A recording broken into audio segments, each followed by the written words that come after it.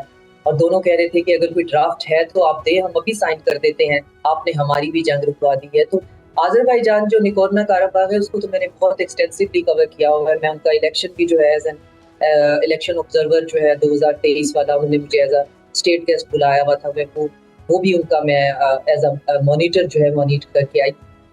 تو جو لوگ گراؤنڈ ریالٹیز جانتے ہیں, آرمینیا اور آذربائیجان جو ہے وہ مسئلہ جو ہے وہ بھی دونوں ملکوں کے اپنے ہی فائدے میں تھا کہ اس کو روک دیا جائے. پلس آرمینین جو صدر ہیں جو آرمینین صدر ہیں ان کا نام میں اسکیپ کر رہی ہوں جی, وہ ان کی پاپولیرٹی بہت لوئسٹ لیول پہ ہے اپنے پورے ملک میں. انہوں نے چرچ کے ساتھ پنگا لے لیا ہے, تمام جو ہائی پریسٹ ہیں ان کو وہ اریسٹ کر رہے ہیں. اور خاص طور پہ جو نخچوان کوریڈور ہے بٹوین ایران, ترکی اور آذربائیجان اور آرمینیا, جو ایک چھوٹا سا کوریڈور ہے جس میں سے گزر کر آذربائیجان کو جو ہے وہ اپنے ایک اور جگہ پہ جانا پڑتا ہے, وہ ایک اور لنچ پن ہے. اس کے بارے میں کوئی بات نہیں ہوئی کیونکہ ہمارے پاس کوئی باہر جو ہے وہ ایگریمنٹ کی کوئی کاپی نہیں آئی. تو یہ بہت انٹرسٹنگ ہے کہ ڈونلڈ ٹرمپ یہ سب کچھ رکوا رہے ہیں. تو چلیں اس بحث میں نہیں پڑتے. تو غزہ کی جنگ کیوں نہیں رکوا رہے ہیں؟ کیونکہ وہ اس کو رکوانے میں انٹرسٹڈ نہیں ہے, اس کو تو رکوانے میں کوئی بھی انٹرسٹڈ نہیں ہے. تو باقی جو چیزیں رک رہی ہیں ان کا وہ کریڈٹ ضرور لے رہے ہیں, اور ہم ڈپلومیٹکلی اس پہ نہیں بحث کر رہے کہ ہم آپ کو کریڈٹ دیں گے یا نہیں دیں گے. آپ رکوا رہے ہیں, ویل ڈن, آپ نوبل پرائز کے حقدار ہیں. ٹھیک ہے. نیتن یاہو کا کہنا ہے کہ وہ غزہ پر قبضہ کرنے نہیں بلکہ غزہ کو حماس سے آزاد کرانے جا رہے ہیں. کیا غزہ پر مکمل قبضے کے بعد اسرائیل حماس کے بغیر فلسطینیوں کو قبول کرنے کا ارادہ رکھتا ہے؟ اسرائیل جو ہے وہ کنسنٹریشن کیمپس بنا رہا ہے رفح کے سائٹ پہ, کنکریٹ کے بارب وائر کے ساتھ, اور تمام کے تمام ایون ویسٹ بینک سے بھی اور غزہ سے بھی تمام وہاں پہ جو فلسطینی ہیں ان کو زبردستی منتقل کیا جائے گا ان ریجنوں کے اندر جس کو وہ ہیومینٹیرین کیمپس کہہ رہے ہیں. وہاں پہ ان کو بایو میٹرک ٹیگز لگائے جائیں گے, اور بعد میں اعلان کیا گیا ہے کہ جو کیمپ سے باہر ہوگا, اس بلڈنگ سے, اس ویسینٹی سے باہر ہوگا, اس سب کو ایز اے تھریٹ ٹریٹ کیا جائے گا, اور وہ ہمارا اینیمی ہوگا اور اس کو ہم مار دیں گے. تو مارنے میں تو وہ کسر پہلے بھی نہیں چھوڑتے. اب جو غزہ کو زبردستی وہاں کی پاپولیشن کو نکال کر کنسنٹریشن کیمپس میں اور جیلوں میں رکھنے کی بات ہو رہی ہے, تو اس کی فیسیلیٹیشن کے لیے جو آئسس اور القاعدہ کی باقیات ہیں 2.0, اس میں ایک کریکٹر ہے جو بار بار سامنے آتا ہے, ہیبرو میڈیا میں بھی آتا ہے, ابو شباب نام کا, جو کہ پہلے کبھی آئی ایس ایس کا ریکروٹ تھا, اس کے بعد وہ اسمگلر بنا, وہ انسانی اسمگلر بھی ہے. تو وہ غزہ کے اندر پلانٹ کیا ہوا ہے, اور یہ بہت امپورٹنٹ پوائنٹ ہے کہ وہ اور اس کا پورا گروپ جو ہے وہ غزہ کے اندر پلانٹ کیا ہوا ہے ٹو کاؤنٹر حماس اور لوگوں کی زندگیوں کو اور مشکل بنانے کے لیے. تو وہ وہاں پہ ساری امداد کو لوٹتا ہے, امداد کو بلیک میں بیچتا ہے, لوگوں کو غائب کرتا ہے. بہت سی بچیوں جو ہیں ان کے بارے میں ہے کہ وہ ہیومن ٹریفکنگ بھی کر رہا ہے بہت زیادہ. بہت سے لوگ ابھی جو ملبے کے نیچے ہیں, بہت سے لوگ ابھی مسنگ ہیں جو کہ پتہ ہی نہیں ہے کہاں ٹریفک ہو گئے ہیں. اس کو استعمال کیا جائے گا غزہ کو زبردستی خالی کرنے کے لیے. اور ساتھ میں یہ کہا جا رہا ہے کہ کوئی عرب ملک, جس کا نام جو ہے وہ نیتن یاہو نہیں بتا رہا ہے, وہ کہہ رہے ہیں جی کوئی عرب ملک جو ہے وہ گورننس کرے گا. اب گورننس کیسے کرے گا؟ اگر حماس جو ہے وہ ان کی الیکٹڈ گورنمنٹ ہے, اگر حماس کو اگر مائنس بھی آپ کر دیں تو کون سا گورنمنٹ کا یا بیوروکریٹک سٹرکچر وہاں پہ ابھی موجود ہے جس کو کہ آپ وہ جو ایک نامعلوم عرب جو گورننس ہوگی وہ آ کے غزہ پہ حکومت بنا لے گی ٹیمپرری. تو اس کی کیا گارنٹی ہے کہ جب آپ سارے فلسطینی غزہ سے نکال کر کنسنٹریشن کیمپس میں بھیج دیں گے تو آپ واپس ان کو آنے دیں گے؟ کیونکہ غزہ اٹ سیلف جو ہے وہ ایک ریفیوجی کیمپ ہے, اور سیٹلرز نے ان کو اپنے علاقوں سے نکال کر اس پٹی کے اندر, یہ 70 سال پہلے جو ہے وہ ایک ریفیوجی کیمپ تھا, جو بعد میں لوگوں نے وہاں پہ اینٹ اور سیمنٹ کے گھر بنانے شروع کر دیے, کیونکہ